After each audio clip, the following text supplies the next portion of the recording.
Në këto urdhër bëjnë pjesë kancelar, ministra dhe industrialist, pra njerëz që janë gati të bëjnë karrierë. Çdo personalitet me ndikim apo i suksesshëm dyshohet se është një mason. Urdhri ka qenë gjithmonë një rrafsh projeksioni për teoritë e komploteve.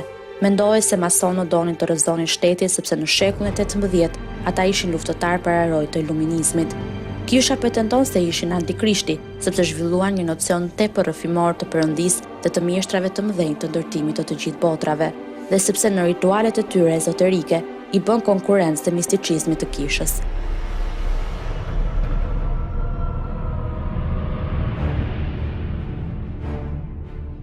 Përparëse çekanët dhe shpatat që gjejnë përdorim gjatë takimeve javore të masonëve, prirja për shkurtime të shumta, si dhe për konspiracion strikt në ngjarjeve në tempuj, duken për të jashtëmit shumë të çuditshme dhe të vjetëruara. Sidoqoftë, vëllezërit gjatë takimeve të tyre zakonisht mbajnë më tepër apo më pak referate të ndosës për plazmën e gjakut, për tezat e dhëmbëve apo rëndësinë e ISIS-it dhe Osirisit. Nga ana tjetër, masonët paraqiten nga grupet e djathta ekstremiste si lidhje e fshehtë që sundon botën apo si një sekt i rrezikshëm. Në një pamflet të faqes Ostara në internet nga ekstremi i djathtë, ata i lidhin me atentatin e kullave binjake në World Trade Center të New Yorkut. Sulmi mbi World Trade Center në 11/9/2001 hedh dyshime të plota se është kryer nga masonët. Lojrat e turbuta të numrave me datën e atentatit përmenden si dëshmi. Masonët në mbar botën numërojnë 6 milion antar dhe janë para së gjithash një qerë dhe juristësh, artistësh, ekonomistësh dhe mjekësh, të cilët rrallë janë më të rinj se 35 vjeç. Njohin njerëz me ndikim dhe shpesh vendosin të takohen në ambiente sa misterioze.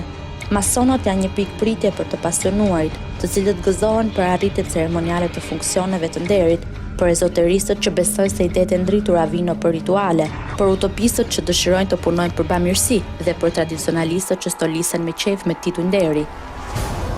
Fermat në shumicën e takimeve si dhe më parë nuk lejohen, ose takimet e tyre nuk njihen.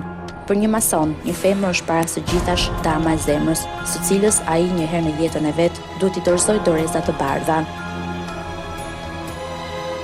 Ndër personalitetet më të rëndësishëm historik të cilët radhiten në zinxhirin ndërkombëtar të vëllazërisë numërohen Johann Wolfgang von Goethe, Giacomo Puccini, Joseph Haydn, Wolfgang Amadeus Mozart, i cili krijoi operën Flauti Magjik për nder të masonëve, Roald Amundsen dhe Winston Churchill. Edhe shumë presidentë amerikan dhe latinoamerikan kanë qenë dhe janë vëllezër të urdhrit. Silvio Berlusconi, kryeministri italian, është antar i një urdhri të tillë në Milano. Në Austri, kjo lidhje ka rreth 2700 antar. Ata nuk duhet të flasin në tempull as për politikën dhe as për fen. Ata e njohin njëri tjetrin nga një shtrëngim i caktuar duarsh, që takimeve veshin përparse të bardha, përdorin shkurtime të çuditshme dhe u hyn në udhëtimeve ezoterike në brendësi. Në masonerin blu ka 3 shkalla antarësie. Këto janë shkalla e nxënësit, ndihmës mjeshtrit dhe ajo e mjeshtrit. Të treja gradët mund të arrihen vetëm nëpërmjet ritualeve. Rituali i nxënësit e vendos njërin e vetvetes në qendër. Në gradën e ndihmës mjeshtrit teksohet puna për bashkësinë. Kush do të bëhet mjeshtër duhet t'i afrojë vetes simbolikisht vdekjes. Zakonisht një nxënës pas ndoshta 2 vjetësh mund të vesh përparsën e mjeshtrit me 3 trëndafila. Kush dëshiron të ngrihet më lart mund t'i kushtohet masonerisë të kuqe, një variant ezoterik që vetë ndërmjet masonëve nuk është i kufizuar dhe që dallohet përmes ritualeve të fshehta ende të rritura. Në masonerinë e kuqe hyn ndër të tjera i jashtëquajturi rit skocez, i cili përfshin 33 shkallë hierarkike dhe të quajturën Royal Are me 7 grada. Rituali i nxënësit duhet ta habis deri diku profanin, kërkuesi, kështu quhet kandidati, sillet në dhomën e të menduarit të qetë, me një tavolinë me një qiri të ndezur që ndron një orë prej rëre, shenja të qenit kalimtar, një kafk, simboli vdekjes deri lindjes, dhe një pyetësor me sende zyre. Këtu bën pyetjet. Çdo të thot për ju nocioni mjeshtrit të madh të ndërtimit të gjithë botëve? Çfarë prisni prej fillimit tuaj për të ardhmen? Në ç'më mënyrë mendoni që mund t'i jepni ndihmën në realizimin e idesë së masonerisë? Pas përgjigjes së pyetjeve, kërkuesi dërgohet në dhomën e hapave të humbur. Atje ai pyetet nëse mban në fuqi vullnetin e tij për antarësim. Ai duhet të heqë pasaj të gjitha metalet për të shitur simbolikisht për tyre atë çka e mban lidhur me zinxhirët pas tokës. Më pas, në fillim zbulohet ana e majtë e gjoksit, krau i majtë dhe gjuri i majtë. Syt lidhen dhe këpuca e majtë shkëmbehet me një pandofël. Sot ata që merren me këto praktika mjaftojnë shpesh me lidhjen e syve.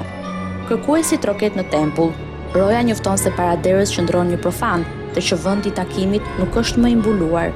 Kërkuesi hyn brenda, çohet në përdhom dhe ndesh në rrafshin simbolik 4 elementet: zjarr, tokë, ujë dhe ajër. Rituali simbolizon një udhëtim me përjetimet e eksperiencës vetjake. Kërkuesi ndesh rrezikun dhe duhet të pastrohet shpirtërisht. Udhëtimi kalon nga perëndimi në lindje dhe udhëhiqet nga thënjet e antarëve të urdhrit. Në fund kërkuesi gjunjëzohet para altarit, mbi të cilin qëndron një kënd, një kompas dhe një bibël. Kompasi vendoset në krahun e majt të gjoksit, ndërsa me dorën e djathtë kërkuesi e vendos dorën mbi bibël. Ai premton t'i kushtohet humanizmit, të ruaj sekretin për punët e brendshme dhe vëllezërit t'i mbështesë energjikisht. Mjeshtri godet ritmikisht kompasin, fashat hiqen dhe xësti pranohet. Pastaj këndohet kënga e bashkimit, vëllezër bashkoni duart, nxënësit besohet një varg i caktuar hapash, shenja e qafës, dora e djathtë vendoset poshtë mjekrës. Prekja, si shenjë dalluese, masoni e shtrëngon atë që është përballë tij me një ritëm të sigurt në puls, dhe fjala e koduar e titullit të nxënësit, Jakin ose Boas. Ndihmës mjeshtrit, masonët i përmendin fjalët shibolet ose giblim. Nxënësit i lidhet më në fund përparsja dhe i varet në qafë shenja e urdhrit, dorezat e bardha dhe cilindri plotësojnë veshjen e masonit.